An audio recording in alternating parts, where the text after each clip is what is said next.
Muy buenas tardes amigos, Dios les bendiga, bienvenidos a este tiempo de Maná Live. Gracias por estar con nosotros en esta cita que ustedes saben que tenemos todos los miércoles cerca de las 7 de la noche, hora del área aquí de Nueva York. Qué bueno que están con nosotros, me gustan los miércoles porque podemos tener este tiempo precioso de Maná para la gloria y honra del Señor. Bienvenidos, en breve estaremos comenzando con una palabra que sé que va a ser de mucha bendición, de mucho poder para cada uno de ustedes. Que Dios los bendiga. Qué bueno que están con nosotros. Maná Live.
Bien, mis amados, me alegra tanto poder tener todos los miércoles esta cita con cada uno de ustedes. Son tiempos de verdad gloriosos, son tiempos preciosos para la gloria del Señor y tenemos este programa especial hoy, Maná Live. Como ustedes saben, le quiero dar tiempo a las personas para que rápidamente usted le dé compartir este programa. Hágale saber a sus contactos que todos los miércoles en punto de las 7 hay una dosis poderosa de maná, alimento del cielo, bendición para cada uno de nosotros y que lo estamos haciendo con todo el cariño, con toda la disposición primeramente para el Señor y con un gusto muy grande para cada uno de ustedes, de una u otra manera ser un instrumento de bendición. Antes de entrar en el estudio les quiero recordar, mis amados, que estamos en transmisión simultánea a través del Facebook Live de la Iglesia Cristiana de la Comunidad y del Facebook Live de Maná Alimento del Cielo. En cualquiera de estos dos nos pueden sintonizar.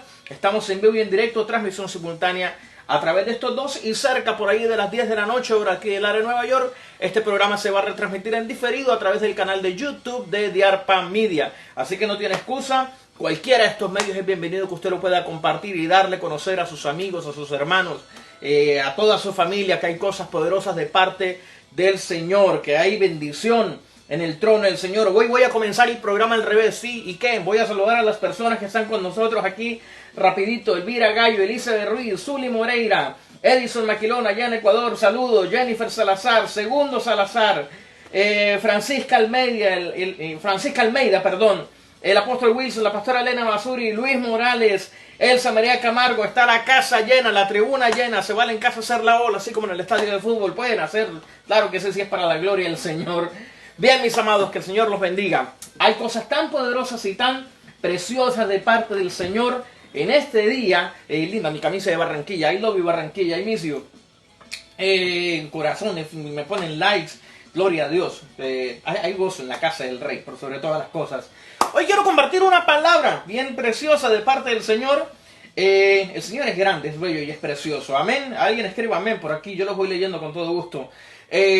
Ya hay una palabra que quiero compartir en esta tarde, casi noche ya, por ahí un poquito de sol aquí todavía. Y es una palabra, fíjense, titulada de la siguiente manera: misericordia, verbo, no sustantivo. Yo sé que de repente eso le suena alguna canción que por ahí escuchó en alguna parte. Y que me pareció bueno el título, me pareció interesante. Creo que ya tienen en claro acerca de qué es lo que vamos a estar compartiendo al respecto en este sentido, acerca de lo que significa la misericordia. Y quiero traerlo, como es costumbre, ustedes saben que me gusta mucho confrontar la palabra del Señor con los tiempos actuales que nosotros estamos atravesando. Estos son tiempos difíciles, definitivamente, los que el mundo está viviendo. Y quiero salirme no solamente en el formato de lo que está pasando con el coronavirus. No vamos a andar hablando todos los programas ahora de coronavirus. Hay tantas cosas que están sucediendo en el mundo que de veras que alguien le escuchaba en estos días, el mundo está patas arriba. Todavía no sé el mundo donde tiene las patas, pero bueno, vamos a ver el argumento. Porque el mundo está viviendo unos tiempos tan difíciles, tan caóticos. En el mundo solamente se habla acerca de crisis y es real. O sea, no podemos nosotros, por mucha fe que le metemos al asunto, ser ajenos a una realidad que realmente está aconteciendo, que es tan palpable para todos absolutamente. Y en este mundo que se ha azotado, obviamente, de una u otra manera el comportamiento humano tiende de alguna manera casi que instantánea a verse modificado a razón de las circunstancias que ya afuera están aconteciendo. En todos los sentidos, en el ámbito económico, la iglesia cambió, la educación cambió, los trabajos cambiaron. Todo cambió absolutamente a raíz de toda la crisis y de toda la problemática que ya afuera está sucediendo. Entonces, el hombre no es ajeno a cada una de estas circunstancias. Hacemos parte de un entorno y dentro de ese entorno lo que sucede de algún modo en cada parte de la sociedad nos afecta como un juego de esas fichas de dominó. ¿Te acordás de repente de niño que empujabas una y todas iban cayendo? Pues así de pronto un poquito funciona el mundo y una de esas fichas somos definitivamente los seres humanos. Fíjate lo que ocurre. Y es que una de las consecuencias a razón de la crisis es que la gente trata de retener lo que puede a nivel de recursos. El que tiene dinero trata de no invertirlo, trata de no gastarlo, trata de atesorarlo. Yo tengo dinero, pero no hay que gastarlo porque no sabemos de repente qué va a pasar. No sabemos qué crisis de repente va a venir, ¿verdad? Otra de las consecuencias es, que ya ustedes lo vieron, que fue muy palpable, tratar de proveerse de lo que se carece bajo la ignorancia de desconocer qué nos deparan los tiempos venideros, lo cual a corto plazo, fíjense lo que generó, un desabastecimiento de muchos productos. Recién por allá en el mes de marzo, aquí en el área de Nueva York, cuando comenzó este asunto de la pandemia, no se conseguía papel higiénico. Luego vino otra crisis, no se conseguía carne, o se conseguían algunos productos, pero a un precio muy alto. Es decir, cuando tú analizas todas estas consecuencias que trae la crisis como tal, son decisiones que no tienen un origen diferente a un egoísmo que está disfrazado y justificado en una aparente supervivencia. Pastor, ¿cómo así? Fíjense, yo quiero que traigamos nosotros a colación cómo todo este embrollo de cosas conlleva incluso a que se desaten cosas como la usura. Gente que de repente tenía en su poder productos de primera necesidad en cantidad y como sabían que una demanda grande, elevaron el costo de estos productos en un precio bastante alto, al doble, al triple o incluso mucho más, para aprovecharse, lo que popularmente nosotros de repente podemos llamar pescar en ríos revueltos, sacar provecho de las malas circunstancias que estaban en ese momento ocurriendo.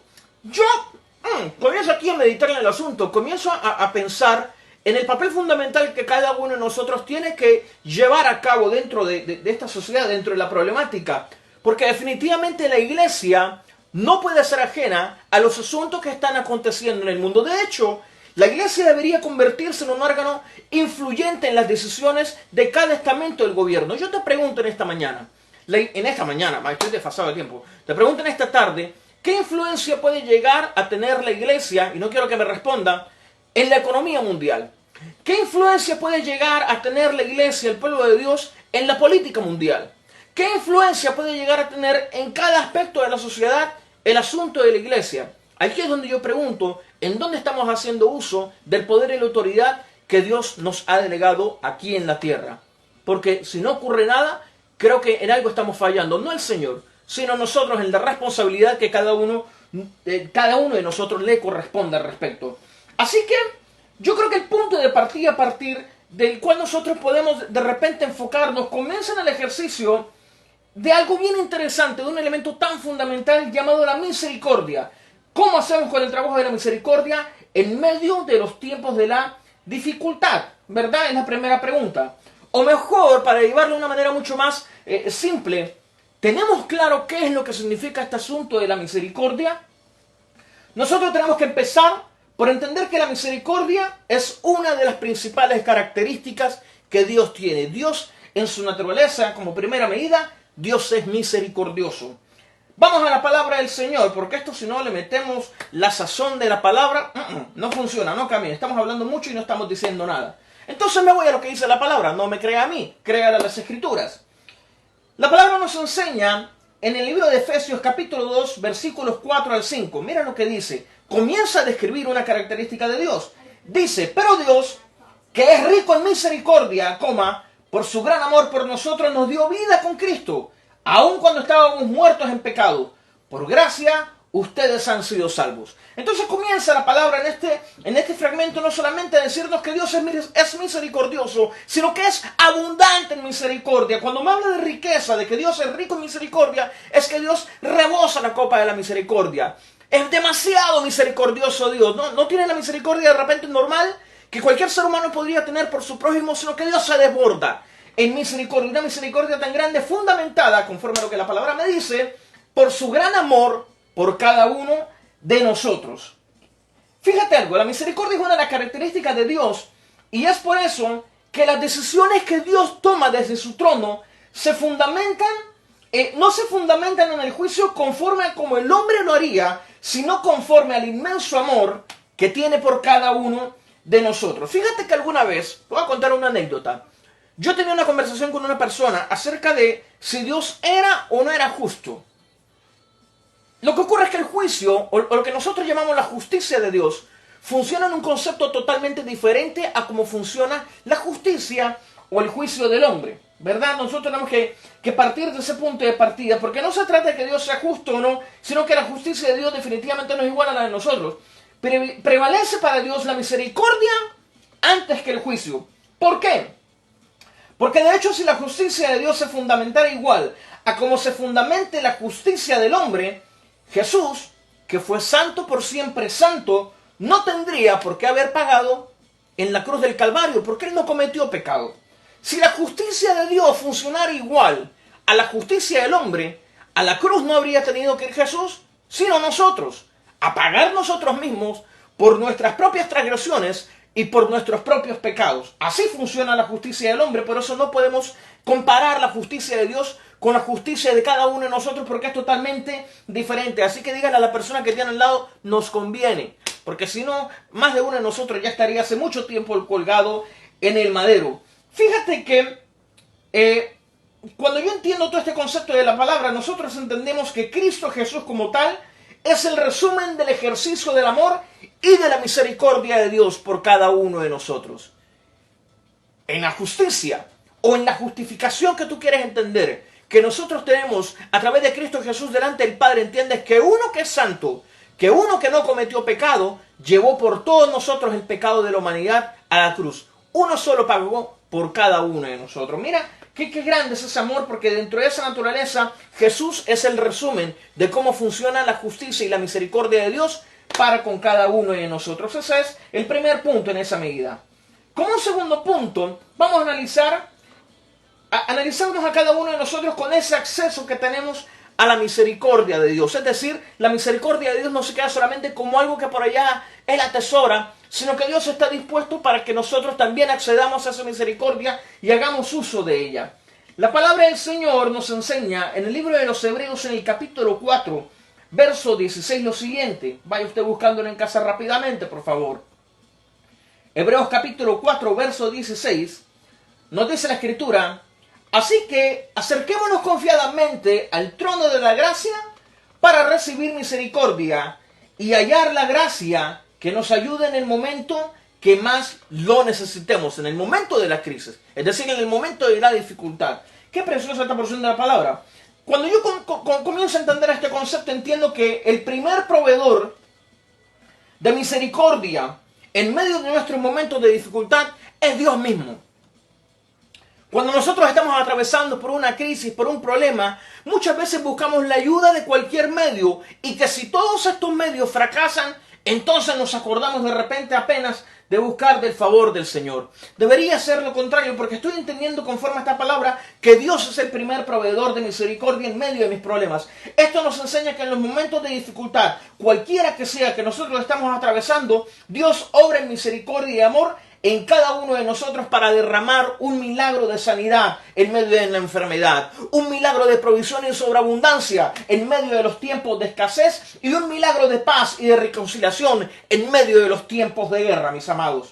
Sin embargo, nosotros solamente podemos acercarnos confiados delante de la presencia de Dios a través de Cristo Jesús. ¿Por qué? Porque Él simplifica, Él ejemplifica la inmensa misericordia de Dios por cada uno de nosotros. La misericordia de Dios se resume en este solo cuerpo, en este solo hombre, en su Hijo amado, y solamente a través de Él es que nosotros podemos tener acceso delante de la presencia de Dios. Es por eso que nosotros obtenemos la salvación por gracia y no por absolutamente nada que nosotros hagamos. Pues nada llega a igualar el valor del sacrificio de Jesús para que cada uno de nosotros pueda tener un acceso delante de la presencia de Dios. Podés ser una persona muy buena, podés ser muy fiel en tus diezmos, en tus ofrendas, podés ser fiel yendo todos los domingos a la iglesia, conectarte a todos estos programas, compartirlo todos los que quieras con quien tú quieras.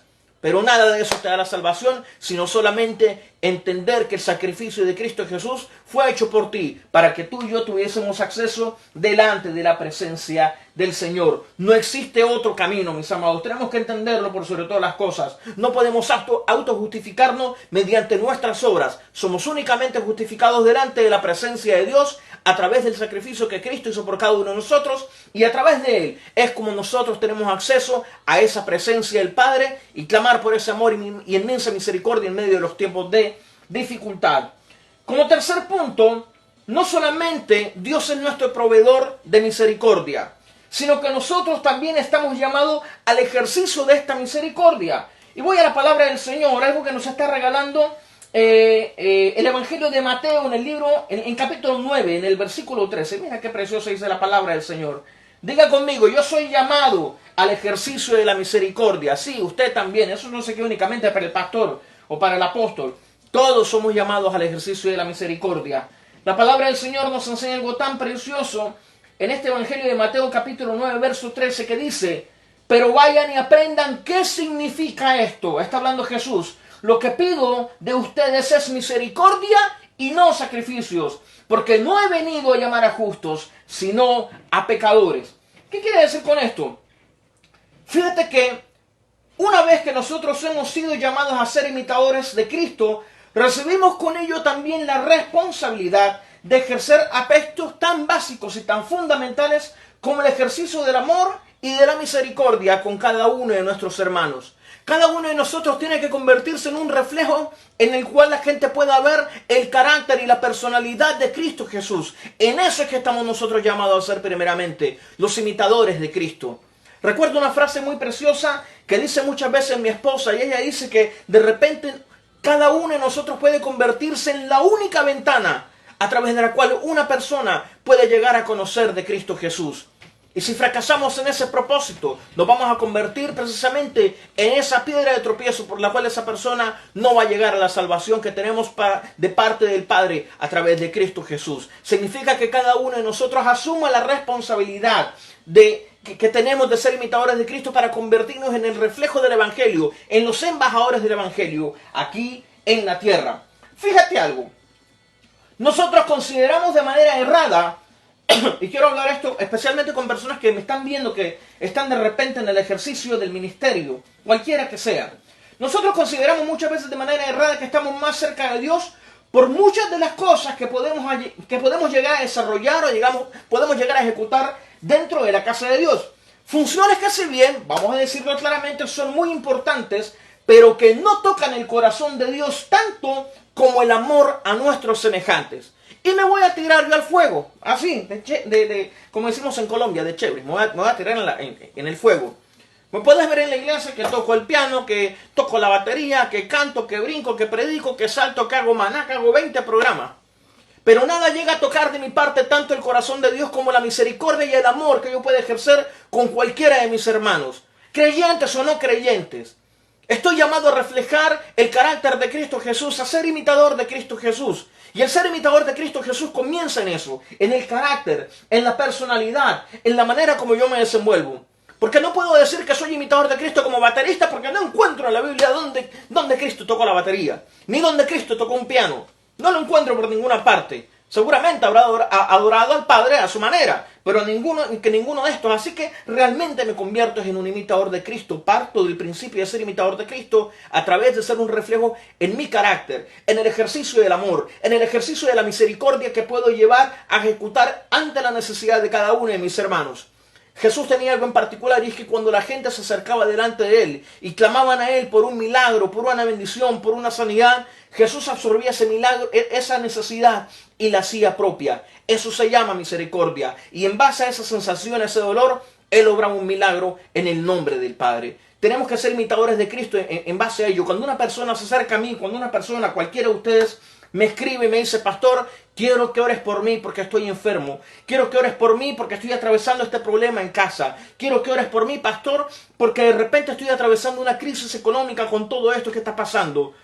Mi primer punto fundamental es tratar de entender que en esa situación en la que tú estás, de repente yo también pude haber estado. Primero, soy agradecido con Dios que de repente no lo estoy, pero también debo entender que el dolor que tú estás sintiendo también puedo sentirlo yo, porque somos hermanos en Cristo por sobre todas las cosas. De manera que nosotros tenemos que considerar primeramente que el ejercicio de este amor y esta misericordia es el punto de partida a través del cual nosotros nos comenzamos a convertir en imitadores de Cristo. Fíjate algo tan grande. No hay sacrificio tan grande que pueda darnos santidad y nos haga aceptos delante de la presencia de Dios, pues el máximo sacrificio ya fue hecho por el mismo Cristo Jesús en la cruz del Calvario. Es por eso que el ser imitadores de Cristo no se fundamenta en hacer milagros como los que hizo Jesús. Tampoco se fundamenta en hacer sacrificios como el que ya Jesús hizo por nosotros. El ser imitador de Cristo se fundamenta en amar y en perdonar como Él nos amó y nos perdonó a cada uno de nosotros. Ese es el punto de partida, mis amados, en el que comenzamos realmente, bajo el ejercicio de la misericordia, a ser imitadores de Cristo. Es el punto de partida por sobre todas las cosas. Quiero terminar con esto. La palabra del Señor, ¿qué nos dice? En el Evangelio de Mateo, en el capítulo 6, versículo 14. Dice: porque si perdonan a otros sus ofensas, también los perdonarán a ustedes su Padre Celestial. De manera que el ejercicio del amor y el ejercicio de la misericordia comienzan desde un punto tan básico y tan fundamental como es el perdón por cada uno de nuestros hermanos. Quiero que muy rápidamente usted medite, así, rápido. Piensa en una persona que de repente en algún momento determinado de su vida le hizo daño. Ya. Esa persona que de repente a veces pensás y te comienza a temblar aquí la vena, te comienza a vibrar, te empieza el tic nervioso, la patica por allá a brincar, ¿verdad? No has perdonado, tenés que soltarlo. Y tenés que soltarte de ese rencor que de repente, aun cuando lo niegues, por allá en el fondo de tu corazón todavía está. Mujer, de repente si eres separada, tenés que pensar de repente en cosas que tu esposo, tu ex esposa en algún momento hizo que de repente te marcaron y te generaron dolor. Tenés que soltarlo, tenés que perdonarlo, no podés condenarlo. Aquellos hijos que de repente hoy se acuerdan de cómo en un momento determinado papá se comportó como un salvaje y te castigó de una manera en la que se pasó, tenés que perdonar a papá, tenés que perdonar a mamá. Son humanos y también cometen errores. Todos en la vida han cometido de una u otra manera en algún momento determinado errores y nos han herido voluntaria o involuntariamente. No importa. Comenzamos por ser imitadores de Cristo a través del ejercicio del perdón, porque así como Él nos perdonó a nosotros, también estamos nosotros llamados al ejercicio del amor, de la misericordia y del perdón con cada uno de nuestros hermanos, con cada uno de nuestros semejantes. Termino con esto. Voy a una conclusión en la que quiero tocar rápidamente 3 puntos. Diariamente nosotros nos encontramos con personas que fundamentan su búsqueda de Dios, fíjate esto, en la satisfacción o en la respuesta de una necesidad. Eso no es malo. No es malo que llegues delante de la presencia de Dios pidiendo por un milagro de sanidad, pidiendo por una provisión, pidiendo por algún problema que estés atravesando. Sin embargo, fíjate esto, también estamos llamados por Dios mismo a hacer la respuesta en la petición y la necesidad de nuestros semejantes. No basta solamente con que tú compartas el Evangelio, sino que te conviertas de repente en la bendición, en la respuesta, en la solución que Dios le está enviando a esa persona en medio de una problemática, en medio de una situación determinada. Segundo, que en nuestra naturaleza humana nosotros solemos juzgar y señalar a nuestro semejante y sus errores conforme a nuestro juicio y nuestro criterio humano. Fíjate qué interesante esto. Sin embargo, nos olvidamos que como imitadores de Cristo estamos llamados a no tomar decisiones bajo el juicio, sino a tomarlas fundamentados en el amor. Nunca Jesús condenó a nadie por su pecado. Jesús invitaba y decía cosas tan simples como que vete y no peques más. Fíjate qué interesante. Y como imitadores de Cristo estamos definitivamente llamados al ejercicio de este mismo tipo de función. Amén. Y tercero, cuando mires la necesidad, el dolor e incluso el pecado de tu semejante, mírate a ti mismo. Y aprende a mirar a tu prójimo con el mismo amor y la misma misericordia con la que Jesús te dio a ti cuando llegaste por primera vez delante de su presencia. Recuerdo, y esto lo he compartido varias veces con algunos hermanos, cuando comenzaba mis años en el evangelio, en el ministerio, hacía parte del coro de mi iglesia, comenzaba a cantar y el coro estaba montado en unas escalinatas desde las cuales nosotros podíamos ver toda la plenaria de la congregación. Y siempre que el predicador de turno, habían varios pastores en esta iglesia, siempre que el predicador de turno terminaba su mensaje y hacía el llamado, veía como tantas personas pasaban a entregar su vida al Señor. Y es muy lindo, obviamente, pero no podía evitar el mirar los rostros de cómo las personas llegan por primera vez delante de la presencia del Señor. Sus rostros llegan cargados, sus rostros llegan tristes, amargados, fatigados por tanto dolor y por tantas cosas feas que de repente han pasado. Y lo primero que se me ocurre recordar en ese momento es que yo también llegué así delante de la presencia del Señor la primera vez que decidí decirle: Señor, te entrego definitivamente mi vida porque a mí me quedó grande y porque solo no puedo llevarla a cabo. De manera que cada uno de nosotros tiene que entender y moverse en ese sentir, en el que cada uno de nosotros ejerce ese mismo amor y esa misma misericordia, y miremos a nuestros hermanos de esa misma manera, porque en esa manera fue en la que Jesús nos vio por primera vez a cada uno de nosotros, mis amados. Así que el Señor los bendiga. Yo deseo de corazón, como siempre, que esta palabra siempre sea de una bendición sobrenatural para cada uno de ustedes. Bien, rápidamente saludo a otras personas que estoy viendo aquí que se han conectado con nosotros. Ahí está mi bella y preciosa esposa también conectada. No estoy seguro si había... No, ya aquí. El pastor Julio Cruz que está con nosotros. Dios te bendiga, pastor. Mi hermano Juan Ramírez, Adriana Molina también está con nosotros. Ana Peralta, Helen Adela, bienvenida también. Qué bueno que estás con nosotros. A todos mis hermanos, que el Señor los bendiga muy poderosa, muy rica y muy abundantemente. A mí me alegra cuando hacemos cada uno de estos programas, porque yo estoy creyendo de veras que hay cosas tan grandes, tan preciosas y tan lindas que el Señor está haciendo, no solamente a través de este programa, sino que en todos los programas que tenemos la bendición de llevar a cabo. Estaba mirando, esta es la página de la Iglesia Cristiana de la Comunidad. Bien, no veo a nadie conectado por el lado de la página, maná, pero gloria al Señor. Ahí está la gente. Gloria al Señor. Bien, mis amados, les quiero recordar lo que tenemos, lo que se viene para cada uno de nosotros. Tenemos el día de mañana, el día de mañana a las 6 de la mañana les quiero recordar que tenemos nuestro tiempo de oración. Así que no se lo pierdan. Estamos teniendo tiempos tan preciosos, tan bellos delante de la presencia del Señor. Hoy tuvimos un tiempo en el que compartimos una palabra. Todos los días estamos compartiendo unas palabras tan preciosas que el Señor nos está regalando, que está siendo verdaderamente de muchísima bendición para cada uno de nosotros. Elvira pregunta que dónde está mi tacita de café. No me dieron, allá se quedó en la cafetera, está ya calentito, me lo tendré que tomar ahora que termine. No me lo alcancé a tomar antes, porque uno anda corriendo aquí preparando todo, convirtiendo la casa en un estudio. Elvira, me lo quedaron debiendo, fíjate. Bien, también les quiero recordar que mañana, señoras y señores, estamos muy cerca de terminar el taller de los 10 mandamientos del matrimonio. Mañana tenemos la penúltima lección, lección número 9. Así que no se lo pierdan los matrimonios o los que están en el proyecto, en el plan de casarse, porque han sido realmente lecciones de muchísima bendición y de muchísima edificación para que entendamos el plan y el propósito con el cual Dios creó una institución tan preciosa y tan linda como es el sagrado vínculo matrimonial. Así que junto con mi esposa, mañana lo vamos a estar esperando a esta misma hora, cerca de las 7 de la noche, para que tengamos nuestra penúltima clase número 9 de este taller de los 10 mandamientos del matrimonio, mis amados. ¿Qué más les cuento? Nada por ahora, que estamos viendo cosas muy grandes, muy preciosas y maravillosas de parte del Señor. Aquí veo los amenes. Cuando uno habla acerca del matrimonio hay más de uno que se emociona. Bien, gloria a Dios.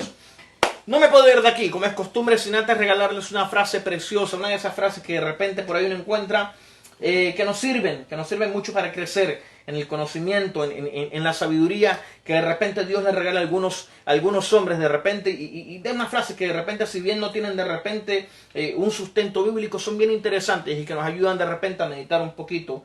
Y esta frase definitivamente tiene que ver acerca de ello, el ejercicio de la misericordia. Es una frase de Jacques Philippe. Jacques Philippe dice: el humilde pone en Dios toda su esperanza y está seguro de obtener de la misericordia divina todo lo que es incapaz de hacer o merecer por sí mismo. El ejercicio de la misericordia, mis amados, se convierte entonces en una parte fundamental, en una llave tan importante para poder obtener muchísimas bendiciones que nuestro Padre tiene para con cada uno de nosotros. Así que, bien, eso es todo por hoy, mis amados, que el Señor los bendiga. Lo bueno siempre dura poco, pero bueno, media horita en la que pudimos compartir de las bendiciones preciosas que el Señor nos está dando a través de cada uno de estos programas de Maná Live. Mis amados, yo les espero mañana a 6 de la mañana para que tengamos nuestro tiempo de oración. En la noche, 7 de la noche, penúltima clase de los 10 mandamientos del matrimonio. Y yo, con todo cariño, los espero el próximo miércoles a las 7 de la noche para que tengamos una nueva dosis de Maná Live. Que el Señor los bendiga muy rica, muy abundantemente, y que tengan un resto de noche y un resto de semana muy lleno de la gloria y de la presencia del Señor. De mi parte, los amo en Cristo y deseo que en sobremanera el Señor continúe ministrando sus vidas, llenándolos de su inmenso gozo y de cada una de sus bendiciones. Los amo en Cristo y que el Señor los bendiga. Buena noche para todos.